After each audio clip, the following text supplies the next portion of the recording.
Norimberk. Město, které bylo obchodním centrem Evropy. Rád do něj jezdil Karel IV. A nechal zde vybudovat kostel a jsou zde jedny z největších vánočních trhů v Evropě. Pojďte se podívat na tohle nové video z Norimberka. Ahoj, já jsem Šimon a vítám vás u tohohle videa. Je to pokračování typu z Německa, byli jsme ve Würzburgu, vyšlo už video a teď jsme v Norimberku a tohle je video z Norimberku, tak doufám, že se vám bude líbit. My jsme zrovna dorazili v Norimberku na ubytování, takže tady máme postel, potom kuchyni a koupelnu. Tady ještě jídelní stůl s křeslem a lampou. Bydlíme v takovýchhle krásných secesních domech. Tady vidíte pevnost, na kterou se nějaký den vydáme. Tohle historické centrum je obklopeno takovýmihle hradbami a tady pak je příkop a hradby další. My jsme se dnes rozhodli jít jenom na náměstí a zpátky, protože už je 7 večer, byli jsme nakoupit. Teď půjdeme tady touhle dřevěnou lávkou, tady tím mostkem přes tady tenhle mostek až do centra na to náměstí. Tenhle domeček byl Katův dům. Tady vidíte katedrálu Panny Marie na hlavním náměstí v Norimberku. Vidíte hlavní kašnu v Norimberku a je fakt nádherná. Asi nejhezčí kašna, co jsem kdy viděl. Tohle je kostel svatého Sebalda. Tady tahle budova je stará radnice a vedle postavili novou radnici. My jsme dnes vyšli do centra města, projdeme si tady pár mostů, protože z těch mostů jsou prý hezké výhledy. Takže my se tady projdeme a za mnou vidíte řeku Pevnitz, která tady teče. Tady tento řetězový most je jeden z nejstarších řetězových mostů v Evropě. Tady v této budově byla nemocnice a také se tam uchovávaly říšské klenoty. Tady jsme našli koloběžku, která normálně už splynula s přírodou. To je neuvěřitelné, co se jí prostě stalo jako. Našli ještě koloběžce kamaráda prostě. Neuvěřitelný. Tady vidíte zámek Tucher. Není to hlavní zámek, ještě je tady další. Toto letní sídlo bohaté rodiny Tucherových a postavili si to v 16. století. Interiéry zámku Tucher. A my se teď přesouváme na zámek, který je vlastně hlavní zámek v Norimberku. My jsme došli na Císařský hrad, což je hlavní zámek v Norimberku. Z pevnosti v Norimberku je hezký výhled na město. Stojíme před domem Albrechta Dühlera, kde žil a zemřel. Vypadal asi takhle a byl to malíř, grafik a dřevořezbář. Tady tohle by měla být jedna z nejhezčích uliček v Norimberku, protože by tady mělo být nejvíce dochovaných domů. Dnes tu máme další den a my jsme se znovu vypravili do centra města a dnes budeme chodit pouze po pěších zónách. Takže teď budete mít nějaké záběry z města. Tady vidíte svatojakubské cesty, které vedou přes celou Evropu. My jsme zrovna v kostele svatého Jakuba v Norimberku a tady vidíte všechny ty cesty.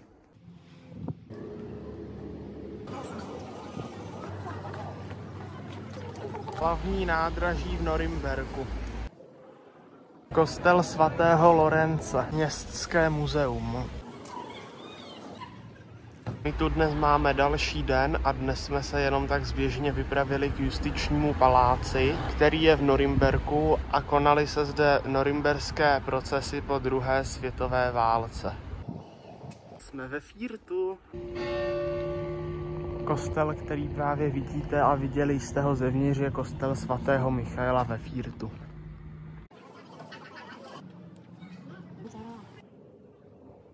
Tohle je nádherná kytka a je to úplně obrovský strom. By nás docela zajímalo, jako kam to uklízejí na zimu, protože je to obrovský. Tady ten dům se mi fakt hodně líbí, má krásnou barvu.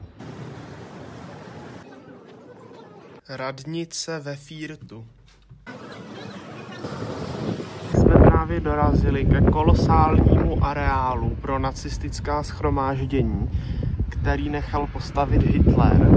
A samozřejmě ho ani nestihl dostavět, ale je to i tak obrovská stavba. Stavba se jmenuje Reichsparteik. My se teď pojedeme podívat ještě na druhou stranu k vodě, která tady je a ukážu vám záběr a vystihne tu obrovskou budovu. Tady k tomu přistavěli úplně moderní část a vlastně se celá budova stále rekonstruuje. Celé se to tady staví a vlastně až to jednou postaví, tak by to mělo vypadat takhle. Vidíte tady, že je to fakt obrovský. Když se podíváte, tak celá ta stavba je z cihel, kompletně celá. Na té mapce vlastně vidíte tu budovu, kde jsme a kterou jsem vám ukazoval a jak je veliká. K ní vede takováhle příjezdová cesta veliká a tady potom je tribuna, kde mohl řečnit vůdce a k tomu takovejhle obrovský areál, kde mohli být lidi. Vedle vidíte v porovnání obrovský fotbalový stadion, který je veliký, ale oproti tomu je malinký. Tady vidíte porovnání celého areálu v Norimberku se starým městem v Norimberku, letištěm Tempelhof v Berlíně a Central Parkem v New Yorku. Také anglickou zahradou v Mnichově a oproti tady těm všem věcem je tenhle areál pořád největší. Ve 30. letech byla celosvětová krize a v Německu si lidé za den vydělali takovýhle balík peněz, ale nekoupili si za to skoro ani chleba. My jsme teď byli na výstavě o tom kongresovém centru, které nechal Hitler postavit a bylo tam i něco o tom, jak se Hitler dostal k moci a byla to moc hezky udělaná výstava. Tady tahle stavba byla jen vlastně severní křídlo a vůbec to není dostavené, jak už jsem říkal. A je to fakt obrovský. Tady vlastně vidíte pozůstatek té tribuny. Tady všude mohli sedět lidi, tam jsou schody, tam nahoře mohl on řečnit. A tady všude byly takový pilíře, jako mají ty starý řecký budovy. Ale ty už jsou všechny zbourané, protože tam byly hákové kříže a oni to museli všechno zbourat.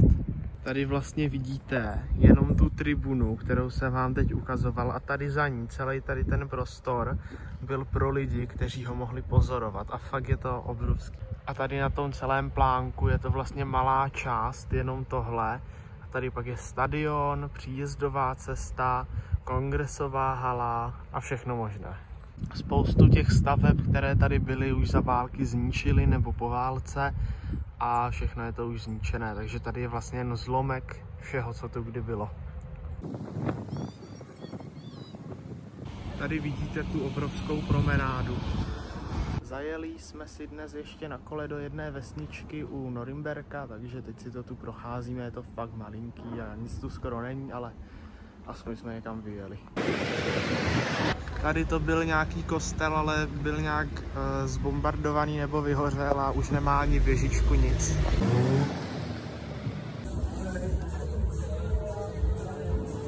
Našli jsme tady v té vesničce krásnou kavárnu.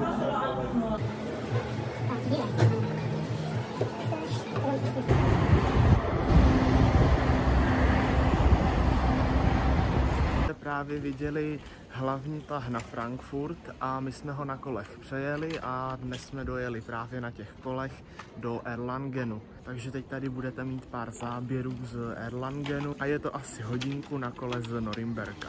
Erlangen je staré univerzitní město a je to jedno z mála měst, které za války v Německu nebylo zničeno. Ještě musím říct, že vlastně do Erlangenu jsme se dostali jen na tom kole a to jenom proto, že jsou tady skvělý cyklostezky. A už jenom z Norimberka jsme měli 3 možnosti, 3 cyklostezky, jak jet do Erlangenu. Buď přes Fürth a pak ještě nějaké 2 cesty, takže jako v Německu ty cyklostezky jsou skvělý, ale je tady strašný provoz na těch kolech a musíte dávat fakt pozor, aby vás něco nesrazilo, protože tady fakt všichni jezdí na kole. Tohle je staroměstský farní kostel. Pivovar v Erlangenu.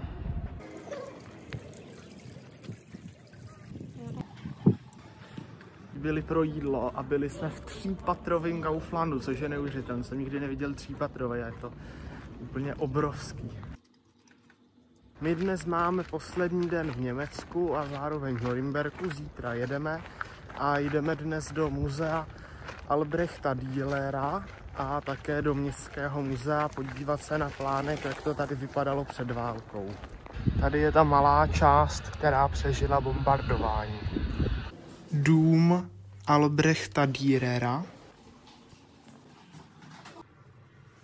Norimberk v roce 1896, 1945 a 2023. Tady tenhle plán města je z roku 1600. Byla zde i synagoga. Tady ty staré kuchyně se mi hrozně líbí, ty jsou krásné. Hlavně to nádobí všechno. Byli jsme v muzeu Albrechta Dürera a tam vlastně jste dostali sluchátka a poslouchali jste v angličtině nebo v němčině, co přesně tam je napsáno a všechno vám vlastně řekli a vy jste nemuseli nic tam číst. Bylo to hezký a teď jsme v Městském muzeu. Městské muzeum v Norimberku. Tady tohle je ten Pellerhaus, do kterého my jsme se chtěli podívat, ale bohužel už bylo zavřeno. Takže tady ho vidíte na tom modelu. Strašně se mi líbí tady ta ložnice, hlavně ta postel je krásná. A podívejte na ty stropy. Tady vidíte model města z roku 1950 a vidíte, že něco už bylo opraveno. Třeba jako tady ta katedrála nebo ta Marie na náměstí, ale jako třeba tenhle kostel nebyl opravený a jako tady vidíte město a všechno bylo jako trosky a ruiny. Ještě 5 let po válce. Ještě jsem chtěl říct, že v Norimberku byla do roku 1938 synagoga, ale v roce 1938 ji Němci zničili a dnes na jejím místě stojí úplně nové domy. Eigenplatz před druhou světovou válkou, po válce a dnes. Takže vám moc děkuji, že jste se dívali na tohle video. Nezapomeňte na like a odběr, napište nějaký komentář a uvidíme se u dalšího videa. Čau!